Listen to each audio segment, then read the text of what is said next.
and welcome to this week's episode of Low Budget and Local. This week, I am at Kitsap Aikido talking to the good people at the dojo, learning about this unique martial art. So, I have Terry with me, who is a senior student? I'm a senior junior. Senior junior. Fair enough. So, how long have you been doing Aikido? I've been doing Aikido specifically for 5 years, and I had done another martial art a while ago and decided I didn't want to get injured anymore. So I came to Aikido to have the fun of other martial arts, but get to actually practice and not be hurt. So. Fantastic. So, how would you describe Aikido? How is it different from other martial arts? Because you mentioned not wanting to get hurt. Right. Well, I've done a couple of different things. The number one thing that's different about Aikido is it has a lot of joy. So the amount of joy for the amount of risk or danger or injury potential is much bigger. So there's a lot more joy potential, I think. And for me, the way it was most different is within Aikido, one of the things that the teachers talk about, but it's also been my experience very much as a student, is that I have a lot more ability to have fine-tuned control over whether or not I'm executing a technique to control someone or whether it's being executed with a real potential to hurt or harm or kind of a meanness to it. And Aikido seems really much to be able to make a firm statement without needing to break somebody, without intending to hurt somebody. So it's been kind of unique and awesome to be studying something where I feel like you can stop someone in their tracks with it. If you needed to, you could hurt someone. And you have a choice to stop them in their tracks but not hurt them. And that makes it a lot easier to train as well, because since the techniques are based on control, that means there is good control among all of your training partners. The other piece of it is here there's such an emphasis on making sure that as you're receiving the technique, as you're here in the dojo, as you're moving and as you're rolling and as your joints are being moved, that you learn to move in a way. They specifically teach you to move in a way that makes it so that you have a pliable body that can roll with the punches. And what I found is that applies to life too.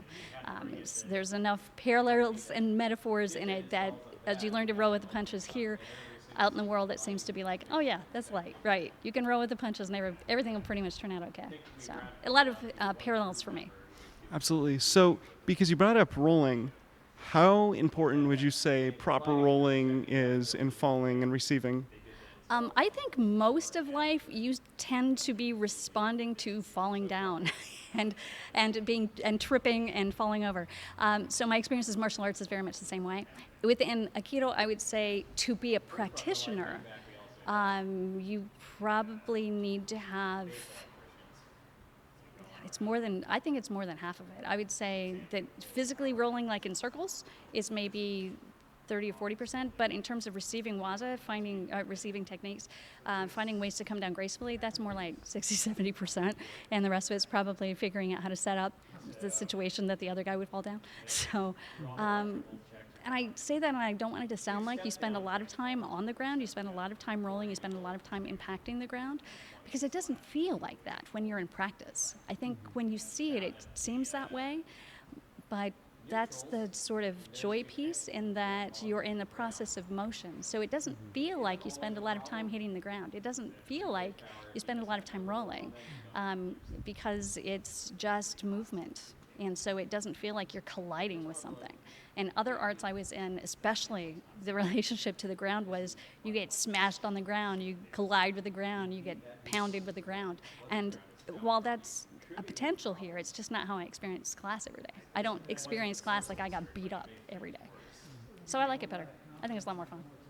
It seems more like you're having a conversation with whoever you're training with. You're not really going and beating on someone. You're talking. You're saying your piece and you're giving a technique and someone else is receiving said technique. I think so, and some of that is my age. I am almost 49. And I don't bounce as well as I did at 20. But also, at my age, I also recognize that I don't hang out in dangerous places with dangerous people. Most of the time when I'm doing something that involves martial arts, it's on a much more controlled level. So it is a conversation. And at the work I do in my professional life, I find that the same kind of be calm and cool under pressure sorts of things that I've learned on the mat and learned about myself and how to calm myself so I can be centered and do what I want to do here, that applies there as well.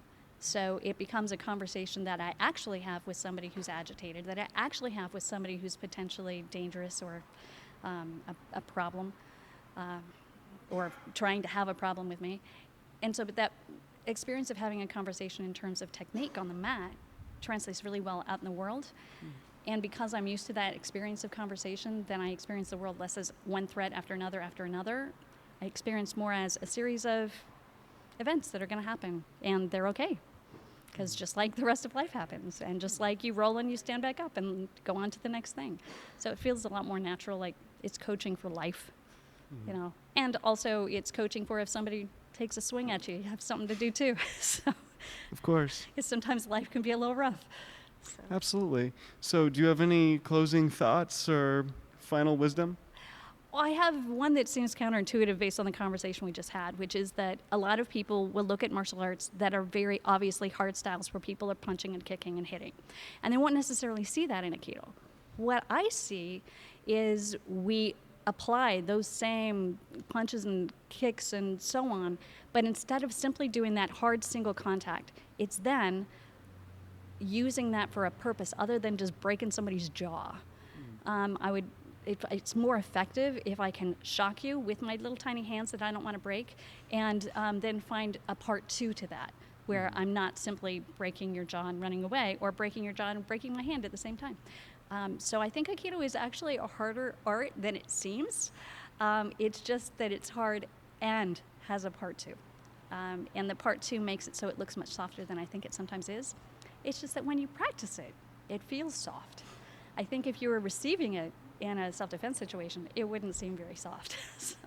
Absolutely. So I think it's a tougher business than most people think it is in terms of the validity of the form.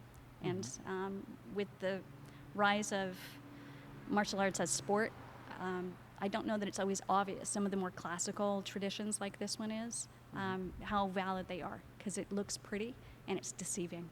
So I like that. It's what makes it more beautiful and more powerful. Did I answer your question? Yes, you did. Excellent. Thank you. And thanks for coming. Thank you for having me.